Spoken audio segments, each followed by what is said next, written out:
Hello and good morning everyone. तो आइए आज से क्लास स्टार्ट करते हैं।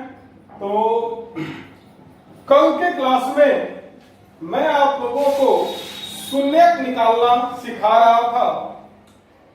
कल मैंने आप लोगों को बताया था कि रैखिक बहुपद का शून्यक कैसे निकाला जाता है, और यह भी मैंने बताया था कि द्विघात बहुपद का शून्यक कैसे निकाला जाता है। कुछ ट्रिक भी मैंने बताया था, 2-3 एग्जाम्पल भी मैंने बताया था। तो अभी कुछ और एग्जाम्पल मैं आप लोगों को पहले बताऊंगा, उसके बाद अगले टॉपिक पर आगे बढ़ूंगा। तो आइए, कल आई थिंक जहां तक हमें याद आ रहा है कि मैंने कुल 3 एग्जाम्पल आप लोगों को बताया था। आज एक और एग्जाम्पल स्टार्ट किया जाए। Question number 4।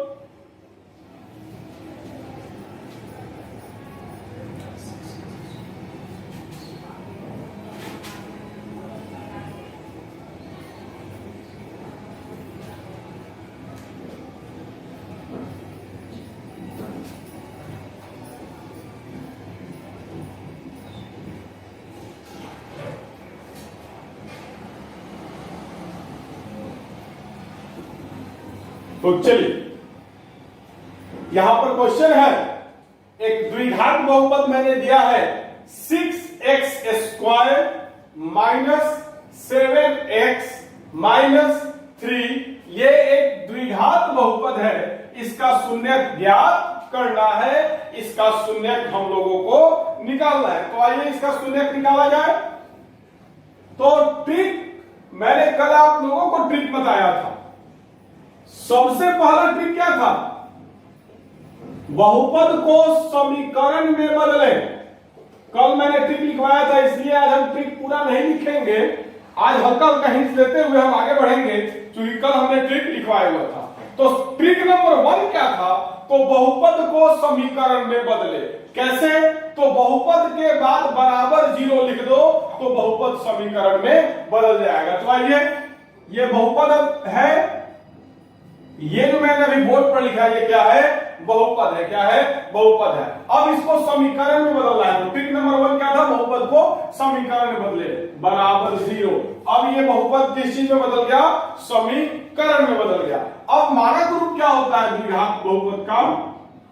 तो द्विघात बहुपद का मानक रूप होता है ax² + bx + c। तो ट्रिक नंबर 2 क्या था? तो ट्रिक नंबर 2 था a और c को गुना करके गुणनफल जो आए उसका गुणनखंड निकालो। तो आइए, a यहां पर कितना है? ये आपको मानक रूप होता है, ये बहुपद है। अगर बराबर 0 नहीं रहे तो ये बहुपद है। तो आइए, a बराबर कितना है आप देख सकते हो, a बराबर है 6 और c बराबर कितना है आप देख सकते हो, -3। c बराबर कितना है? -3। तो ये चूंकि ट्रिक है बाबू, इसलिए इस ट्रिक में चिन्ह वगैरह को उतना ज्यादा महत्व देने की आवश्यकता नहीं है। तो c बराबर क्या है? -3 मानो या 3 मानो, ट्रिक में कोई दिक्कत नहीं है।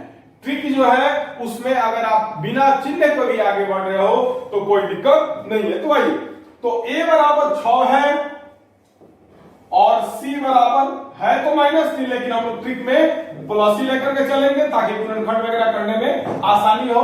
ट्रिक में हम लोग बिना चिन्ह के भी आगे बढ़ सकते हैं, कोई दिक्कत नहीं है। तो a बराबर 6, c बराबर 3। अब a और c का गुणनफल मतलब 6 × 3 कितना आ गया? 18। अब जो गुणनफल आया है उसका गुणनखंड निकालेंगे। तो 18 का गुणनखंड क्या होगा? 2, 9, 3, 3। मतलब 18 का गुणनखंड करने पर हम लोग क्या क्या प्राप्त हुआ? तो 2 × 3 × 3। अब आइए, ट्रिक नंबर 3 क्या कहता है? तीसरा ट्रिक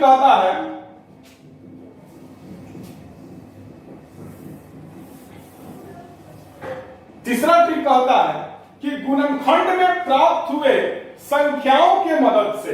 तो जब हम लोगों ने 18 का गुणनखंड निकाला तो क्या क्या प्राप्त हुआ? 2, 3 और 3।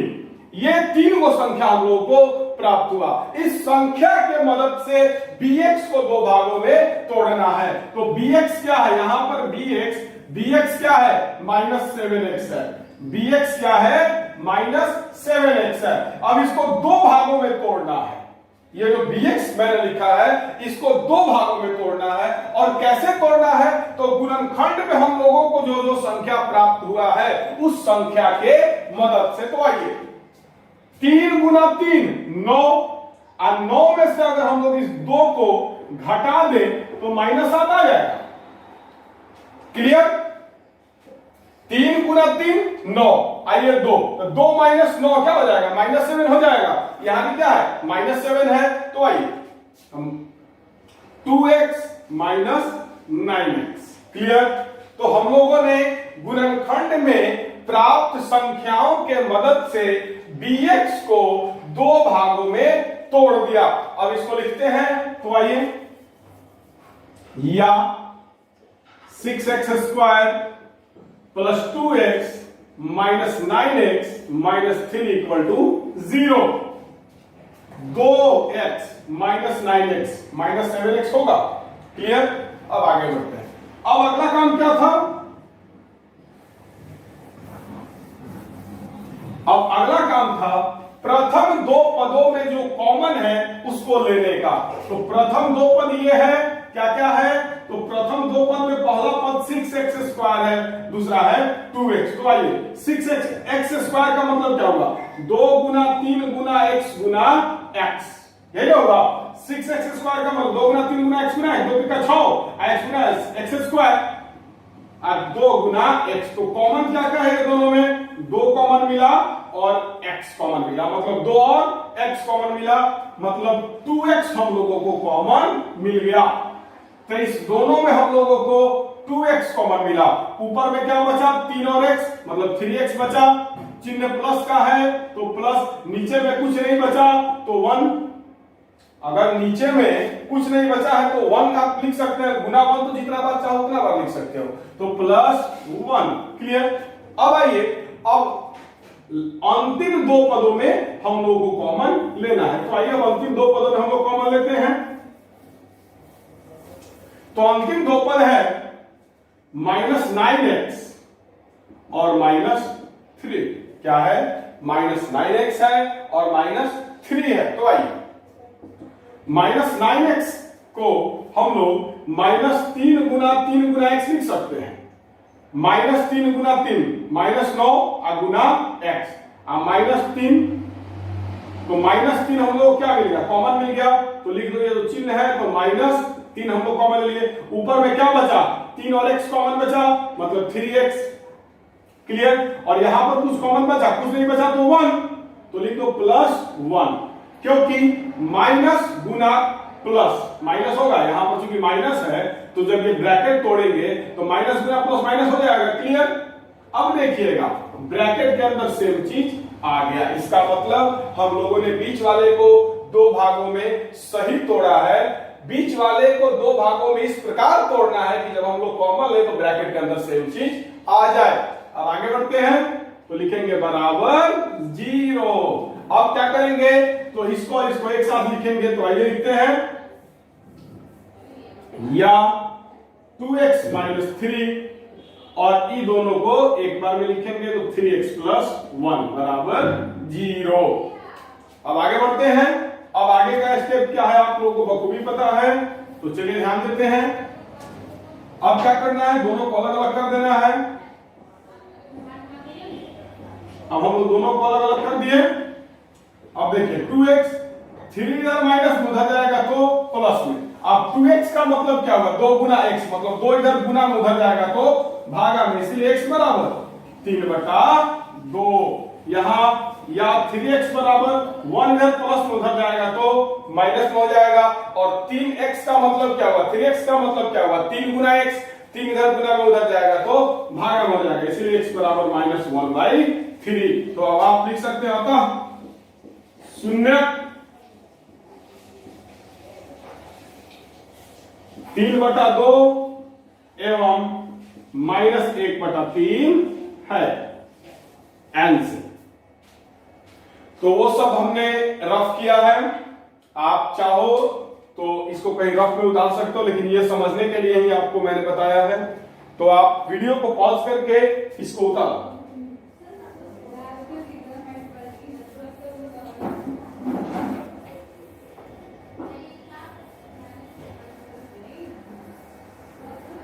वीडियो को पॉज करके उतारिए इसको। आई थिंक आप लोगों ने उतार लिया होगा वीडियो को पॉज करके। अब आगे बढ़ते हैं अगले प्रश्न की तरफ।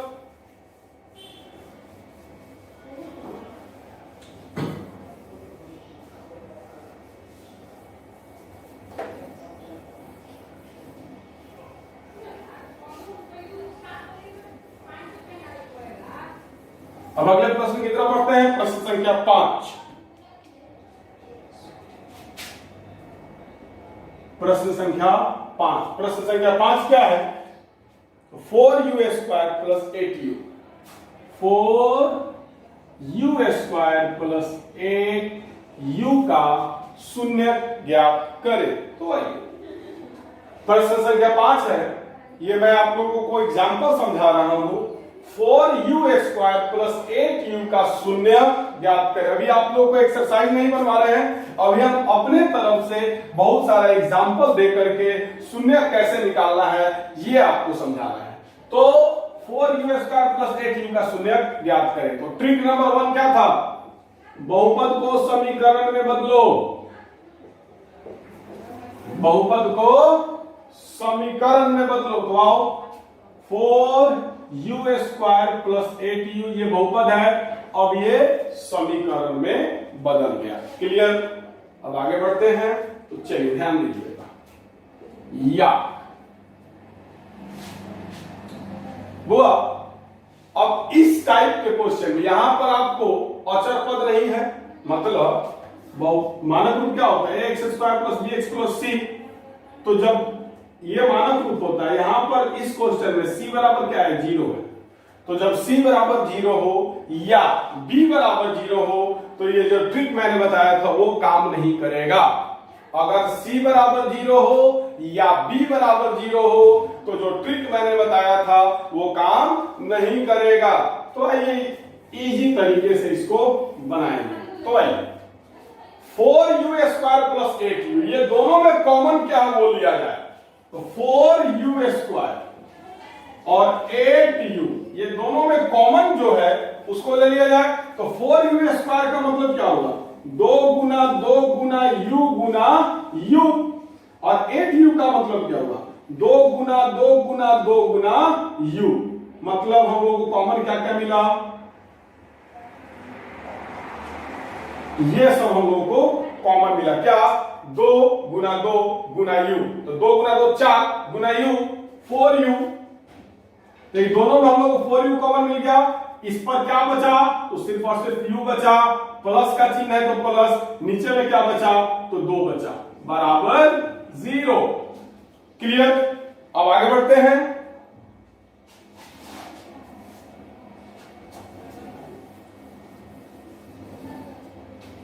अब ब्रैकेट ये भी ये हो गया और ये दोनों के बीच में कोई संबंध नहीं है तो गुना है, तो दोनों को सेपरेट कर दो। क्या कर दो? सेपरेट कर दो। या 4u बराबर 0 या u प्लस 2 बराबर 0। क्लियर? अब 4u का मतलब क्या हुआ? 4 गुना u। यहां पर x के जगह पर u दिया है, कोई दिक्कत नहीं है। u भी चर है, x भी चर है, हम लोग को चर से मतलब रखना है। अब 4u का मतलब क्या हुआ? 4 गुना u, मतलब 4 इधर गुना में उधर जाएगा तो कथी में हो जाएगा? भागा में हो जाएगा। और आप लोगों को पता है अगर अंश 0 हो जाए और कुछ भी रहे आंसर 0 होता है। और यहां देखा जाए इसीलिए u बराबर 2 इधर प्लस में उधर जाएगा तो माइनस में हो जाएगा। तो u बराबर 0 और u बराबर -2। तो लिखिएगा तो 0 0 तथा -2 है आंसर। वीडियो को पॉज करके उतारिए, आगे बढ़ाया जाए।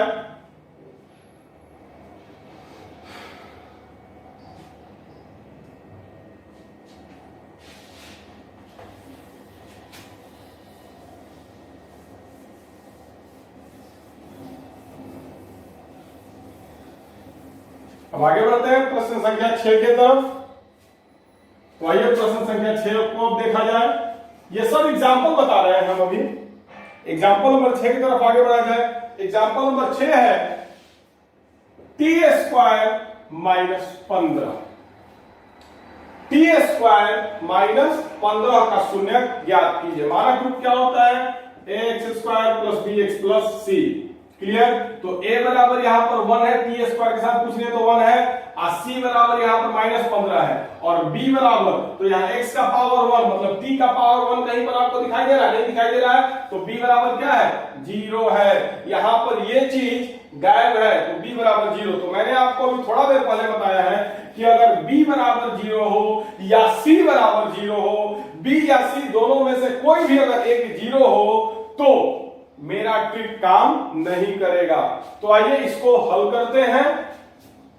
टी स्क्वायर माइनस 15 ये बहुपद है, इसको समीकरण में बदलो, बराबर 0 समीकरण में बदल दिए। अब देखिएगा आसान है, या टी स्क्वायर बराबर 15 इधर माइनस में इधर आएगा तो प्लस में हो जाएगा, 15 इधर माइनस में इधर आएगा तो किस चीज में हो जाएगा? प्लस में हो जाएगा। और अब एक कंसेप्ट समझिएगा, अगर कहीं आपको लिखा हुआ मिले एक्स स्क्वायर बराबर 4, तो स्क्वायर जब इधर से इधर जाता है तो प्लस माइनस रूट बनता है, इसीलिए एक्स बराबर प्लस माइनस 2, मतलब एक्स बराबर 2 भी होगा और एक्स बराबर माइनस 2 भी होगा। क्यों? क्योंकि 2 का स्क्वायर भी 4 ही होता है और माइनस 2 का स्क्वायर भी 4 ही होता है। तो कभी भी स्क्वायर इधर से इधर आएगा तो प्लस माइनस रूट लेकर के आता है, ये बात माइंड में रखिएगा। अब आगे बढ़ते हैं, तो देखिएगा अब स्क्वायर जब इस साइड से इस साइड आएगा तो क्या बन जाएगा? प्लस माइनस रूट अंडर 15, इसीलिए टी बराबर रूट अंडर 15 या माइनस रूट अंडर 15। यहां रूट अंडर 15 का मतलब प्लस रूट अंडर 15, कोई चिन्ह नहीं है तो प्लस है, तो प्लस रूट अंडर 15 या माइनस रूट अंडर 15। तो प्लस का चिन्ह हम लोग दिखाते नहीं है, कोई बात नहीं, अगर यहां पर कोई चिन्ह नहीं भी है तो क्या है? प्लस ही है। तो लिखेगा अतः शून्य रूट अंडर 15 तथा माइनस रूट अंडर 15 है आंसर। तो वीडियो को पॉज करके उतारिए।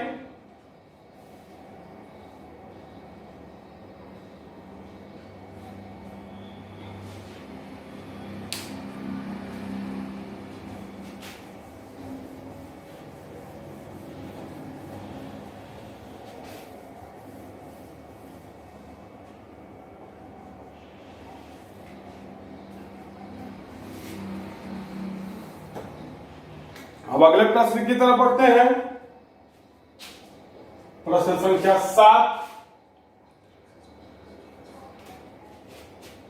3x square minus x minus 4 का शून्य ज्ञात करें।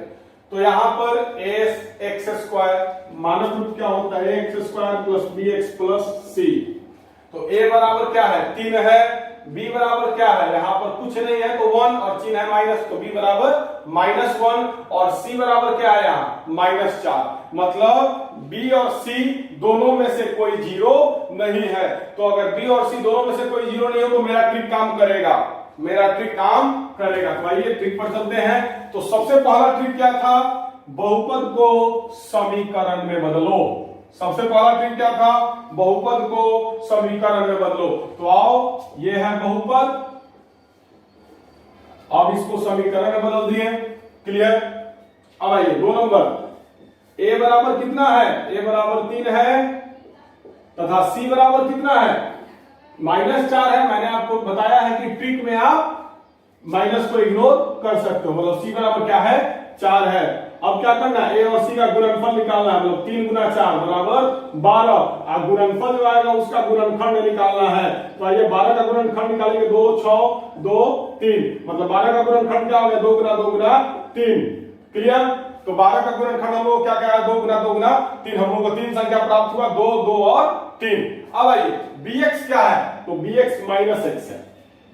bx क्या है? ये bx है, तो bx क्या है?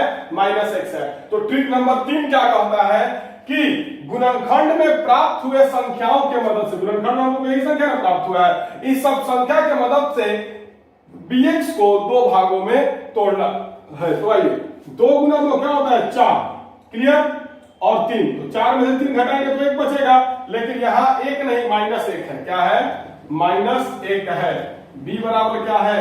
-1 है। तो एक काम करो, -4 + 3, अब तो -1 हो जाएगा, तो -x के जगह पर आप क्या लिख सकते हो? -4x + 3x। हम लोगों ने दो भागों में इसको क्या किया? तोड़ दिया। हम लोगों ने क्या किया? दो भागों में तोड़ दिया। अब आइए तो ध्यान दीजिएगा, 3x² + 3x -4x -4 बराबर 0। हमने काम किया, इसको पहले लिख दिया, इसको बाद में लिखा। क्यों? तो देखिएगा, कॉमन लेने में आसानी होगा। यहां भी 3x² है तो इसके साथ 3x रहेगा तो कॉमन लेने में आसानी होगा। यहां 4 है, यहां अगर 4x रहेगा तो कॉमन लेने में आसानी होगा। तो 3x -4x क्या हो जाएगा? -x हो जाएगा। 3 - 4 बराबर -1 होता है। सब बात का एक बात, x तो अपने मर्जी से हम लोग लगा देंगे।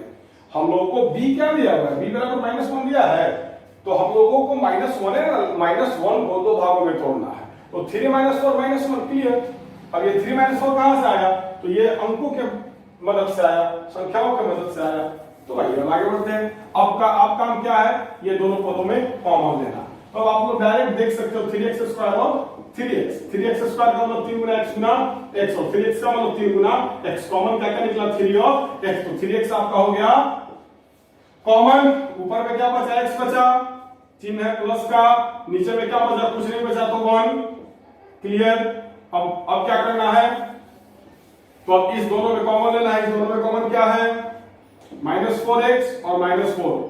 तो -4x को हम लोग लिख सकते हैं -2 गुना 2 गुना x। अब -4 को हम लोग लिख सकते हैं -2 गुना 2। क्या क्या कॉमन मिला? -2 और 2। तो -2 गुना 2 -4। ऊपर में क्या बचा? x। नीचे में कुछ नहीं बचा, मतलब 1। तो यहां पर लिखेगा +1। क्यों? तो माइनस गुना प्लस माइनस बराबर 0। क्लियर। अब ब्रैकेट के अंदर दोनों का दोनों हम लोगों को क्या आ गया? सेम आ गया। अब आगे का काम आप लोग काफी अच्छी तरीके से जानते हो, तो आप आगे बढ़ते हैं। या 3x - 4 x + 1 बराबर 0। अब इसको अलग अलग कर दो। 3x - 4 बराबर 0, या x + 1 बराबर 0, या 3x बराबर 4 इधर माइनस में इधर आ जाएगा तो प्लस में, इसीलिए x बराबर 3x का मतलब 3 गुना x, 3 इधर गुना में इधर आएगा तो भागा में हो जाएगा। इसलिए x बराबर 1 इधर प्लस में उधर जाएगा तो माइनस में हो जाएगा। लिखेगा तो 0 4/3 तथा -1 है आंसर। तो वीडियो को पॉज करके आप लोग चाहो तो उतार सकते हो। चाहो क्या आप लोग उतारना ही उतारना है तो वीडियो को पॉज करके उतारो।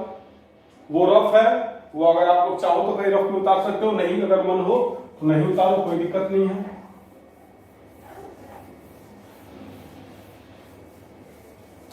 तो देखिएगा, अब एक बात को समझिए, मेरी बात को ध्यान से। मैं आप लोगों को अभी तक बता रहा था कि द्विघात बहुपद का शून्य कैसे निकाला जाता है, और मैंने कुल आपको 7 एग्जाम्पल बताया। द्विघात बहुपद का शून्य निकालने के लिए मैंने आपको 7 गो एग्जाम्पल बताया। अब इसके पीछे कारण क्या है तो समझिएगा। सबसे पहला एग्जाम्पल जो मैंने बताया था, क्वेश्चन नंबर 1 जो मैंने बताया था, question number 1 I think x² + 7x + 10 का शून्य ज्ञात कीजिए, यही था क्वेश्चन नंबर 1।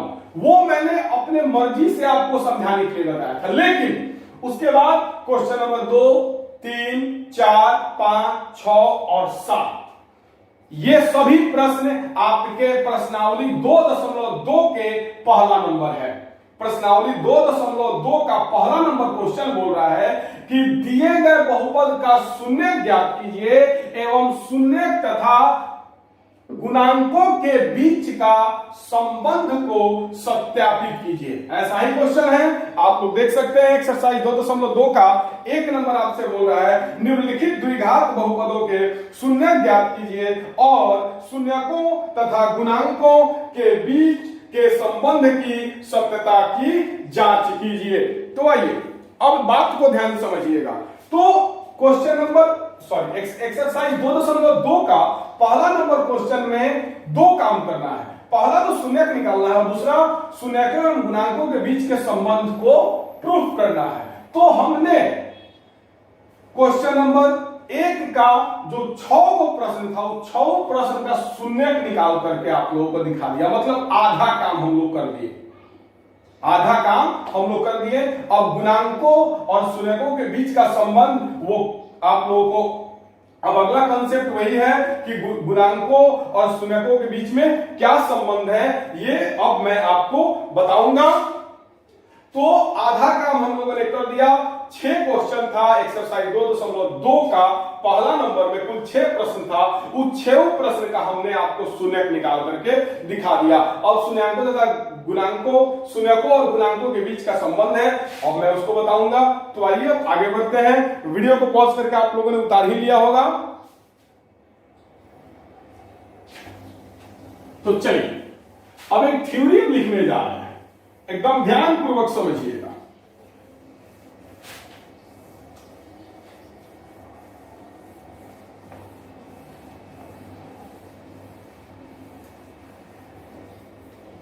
एक थ्योरी मैं आपको लिखने जा रहा हूं, ध्यानपूर्वक समझिएगा।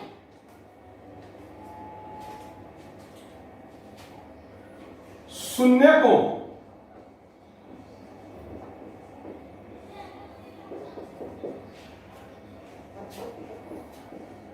का संख्या बराबर बहुपद का घात।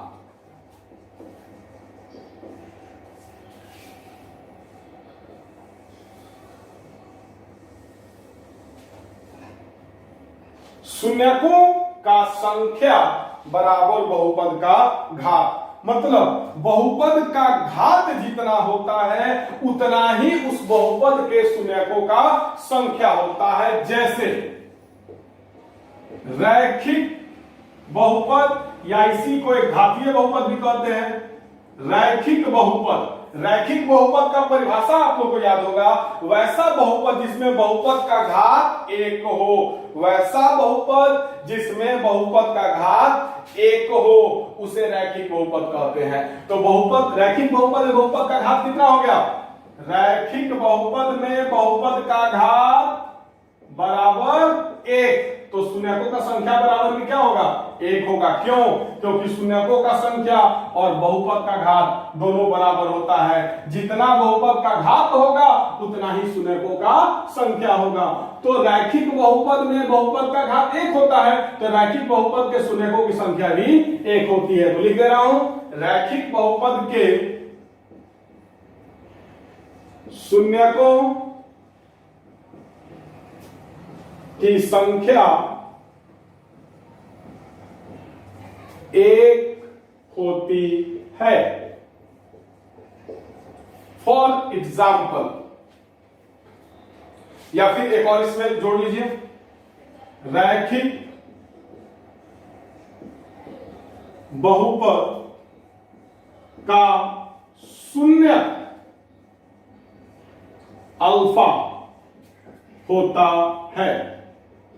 यहां पर मैंने एक चिन्ह लिखा है, इसको फटाक से क्यों उतार, इसको अल्फा कहा जाता है। क्या कहा जाता है? अल्फा। कहीं रफ में इसको उतार लो। ये जो मैंने लिखा है ऐसे, कैसे लिखा है? ऐसे। कैसे लिखा है? ऐसे। इसको अल्फा कहा जाता है। क्या कहा जाता है? अल्फा कहा जाता है। तो कहीं उतार दो इसको कोना में, कहीं रफ में, क्या कहा जाता है? अल्फा। तो आइए, तो मैंने यहां पर 1 नंबर में थ्योरी लिखा है। क्या थ्योरी है? तो रैखिक बहुपद के शून्यकों की संख्या 1 होती है। क्यों? क्योंकि शून्यकों का संख्या और बहुपद का घात दोनों बराबर होता है। जितना बहुपद का घात होगा उतना ही शून्यकों का संख्या भी होगा। तो रैखिक बहुपद में बहुपद का घात 1 होता है। परिभाषा से मैंने आपको समझाया भी है यह बात। तो जब बहुपद का घात 1 होता है तो शून्यकों की संख्या भी 1 होगा। तो रैखिक बहुपद के शून्यकों की संख्या 1 होती है और रैखिक बहुपद का शून्यक अल्फा होता है। क्या होता है? अल्फा होता है। फॉर एग्जाम्पल, मैं आपको यहां पर लिख रहा हूं 2x - 6, ये एक रैखिक बहुपद है। क्या है? ये एक रैखिक बहुपद है। एक और एग्जांपल मैं आपको लिख रहा हूं x प्लस 9। मैंने दो एग्जाम्पल आपको लिखा। यहां x का घात क्या है, 1 है, तो यह रैखिक बहुपद है। यहां भी x का घात क्या है, 1 है, रैखिक बहुपद है। क्लियर? तो अब ये दोनों रैखिक बहुपद का शून्यक निकाला जाए। मैंने कल आप लोगों को बताया भी था। तो अब इस दोनों रैखिक बहुपद का शून्यक निकाला जाए। तो आइए शून्यक निकाला जाए। शून्यक निकालने के लिए सबसे पहला काम क्या है, बहुपद को समीकरण में बदलो। तो आओ, बराबर 0। अब ये समीकरण हो गया।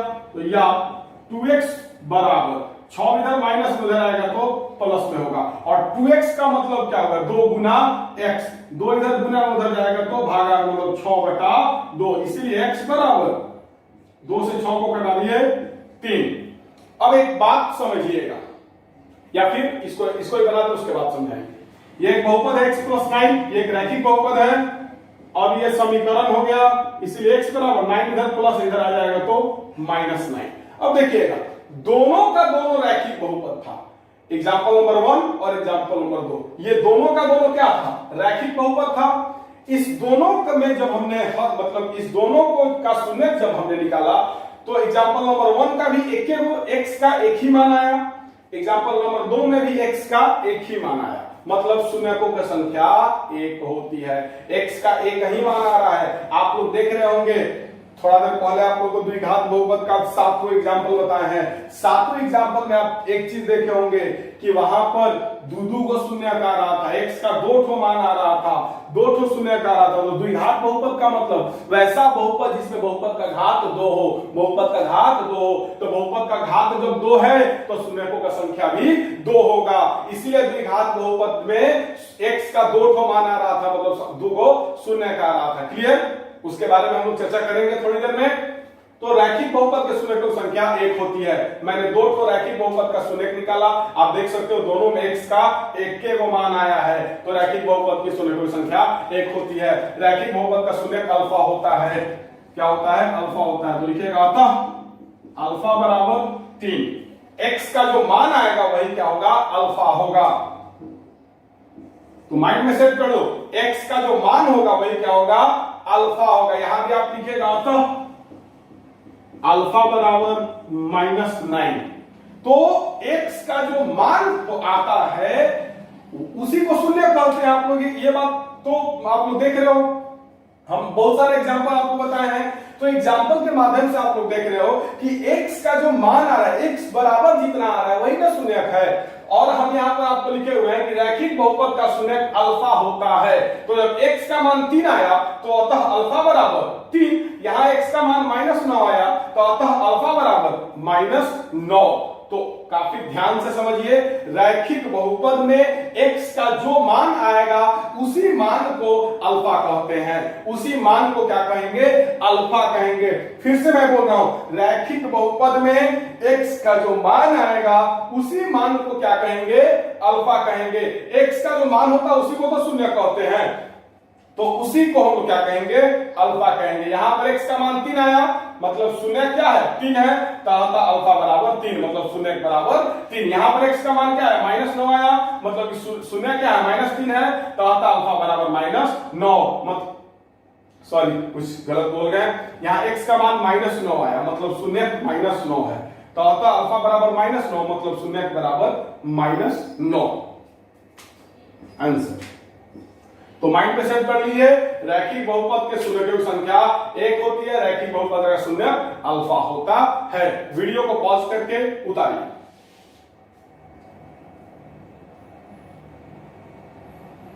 तो आज का क्लास अब यहीं पर स्टॉप करते हैं। कल आप लोगों को बताएंगे द्विघात बहुपद के शून्यकों की संख्या 2 होती है, द्विघात बहुपद का शून्यक अल्फा और बीटा होता है। उस सब का मान हम आप लोगों को निकाल करके बताएंगे। और कल ही आप लोगों को शून्यकों तथा गुणांकों के बीच का संबंध भी आप लोगों को मैं बताऊंगा। तो आज का क्लास यहीं पर स्टॉप करता हूं। बहुत बहुत धन्यवाद। Have a nice day.